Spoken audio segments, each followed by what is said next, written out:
Olá meus amigos, minhas amigas, a paz de Cristo, bem-vindos ao meu canal Multiplicação de Esperança. Meu nome é Miguel e eu tenho uma palavra do coração de Deus para nossas vidas. Muito obrigado você aí que está sempre cooperando com o meu ministério, meus parceiros, minhas parceiras, meus companheiros, minhas companheiras, que Deus inunde a vida de vocês de bênçãos e que Deus seja louvado por essa oportunidade. Vamos ao texto? Acompanhe aí no celular Mateus 25, que fala das 10 virgens, 5 loucas e 5 prudentes. Vamos aqui, acho que há 2 lições só hoje. Primeira lição, exortação à vigilância. Existiam 10 virgens. 5 das virgens eram prudentes e 5 das outras virgens eram loucas. Tanto as 5 virgens prudentes como as 5 virgens loucas tinham um propósito de vida. Porém, nós sabemos que não basta ter um propósito de vida. Tem que haver preparação para que o propósito se cumpra em nossas vidas. Pois nós sabemos que a preparação é mais importante até mesmo do que o propósito. Porque se eu não me preparar para viver o meu propósito aqui na terra, eu não vou conseguir, então, de alguma forma, cumprir o meu propósito aqui na Terra, vamos dizer assim. É mais importante eu saber por que eu nasci, propósito, do que saber por que eu estou vivo.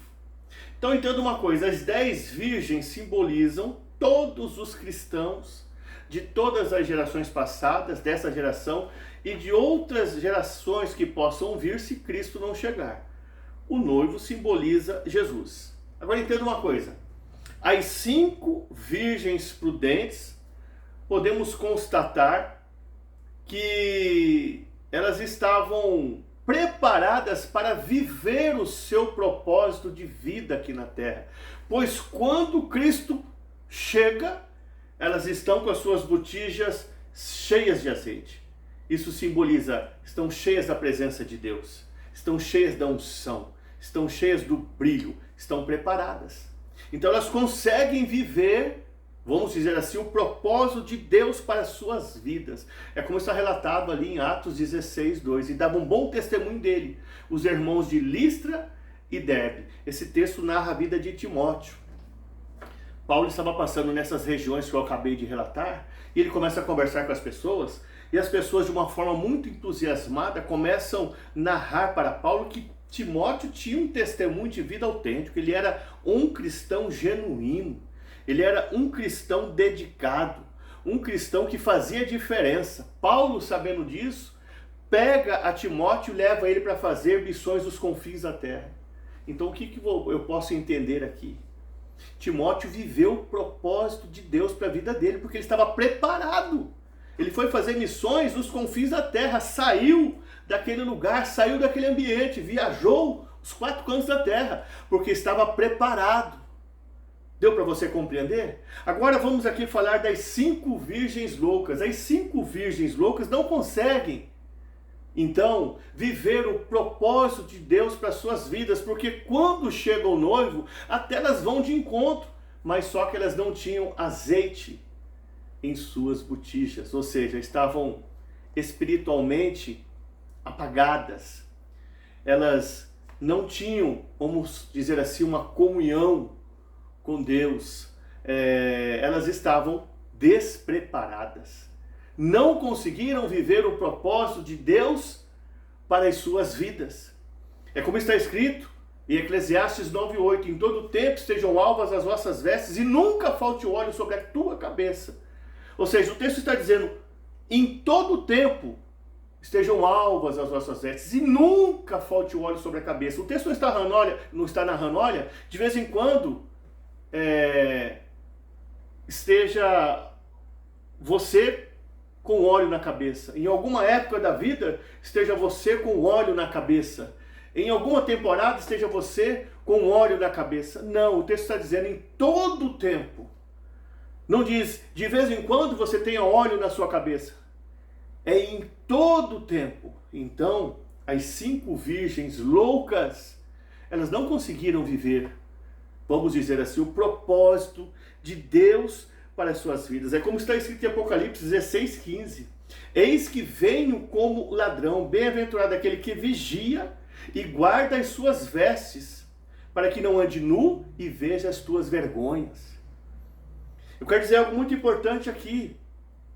Como eu já disse um dia, a preparação é mais importante do que o poder. Você se lembra daquele texto de 1 Reis 18? Elias ele consegue trazer sim um grande avivamento para a nação de Israel, para o povo de Deus. Ele consegue trazer ali realmente um grande mover espiritual. Mas antes dele promover isso, ele olha o altar que está quebrado e ele conserta o altar do Senhor. Depois que o altar foi consertado, caiu fogo do céu, teve avivamento, teve renovação, teve um mover espiritual. Não sou contra isso, eu sou contra os pseudos movimentos espirituais que muitos pregadores fazem aí.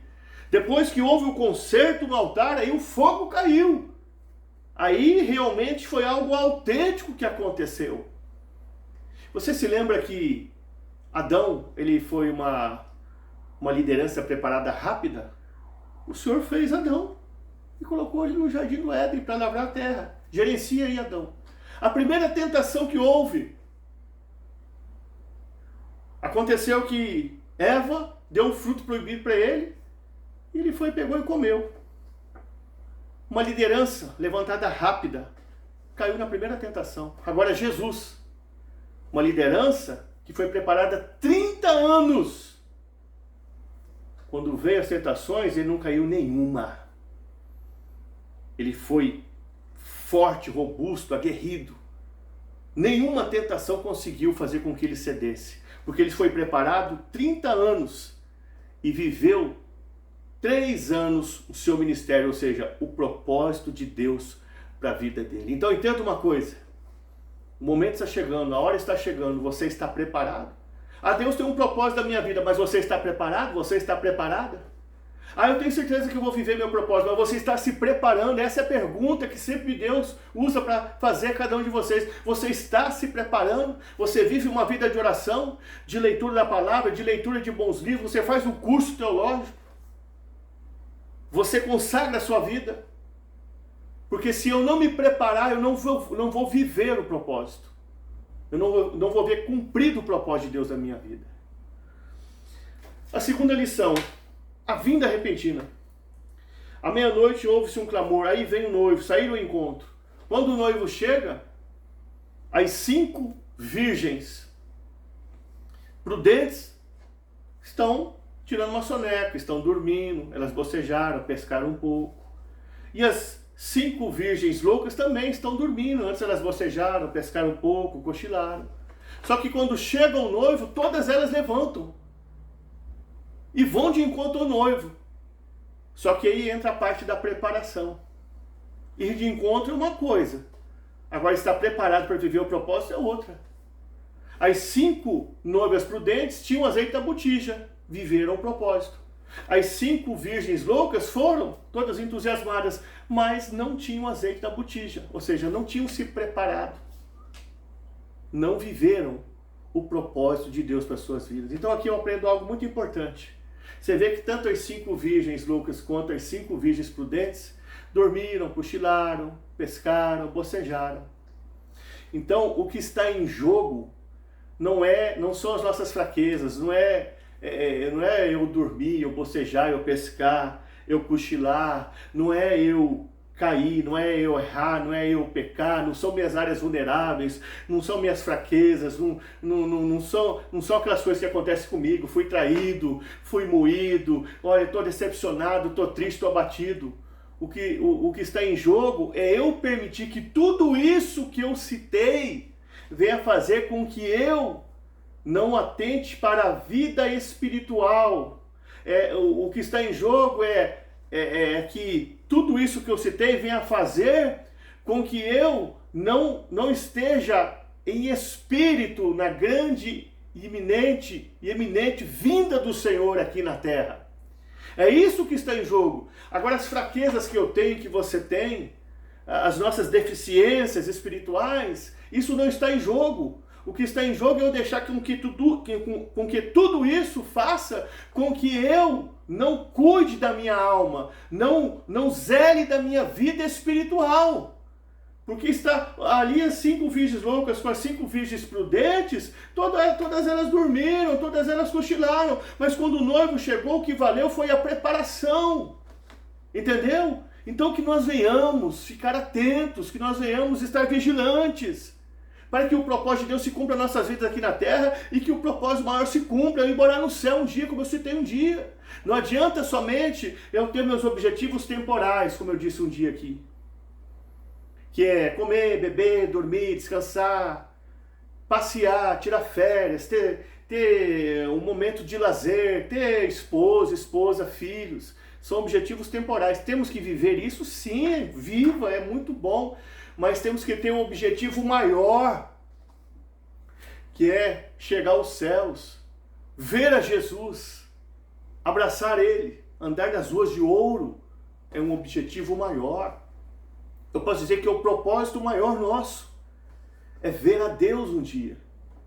Então, que essa mensagem venha ficar em nossos corações, que eu venha me preparar, para que eu para que eu veja o propósito de Deus se cumprido aqui na terra, na minha vida, e eu também que eu veja o Senhor um dia, que é o propósito maior. Que essa mensagem fique em nossos corações.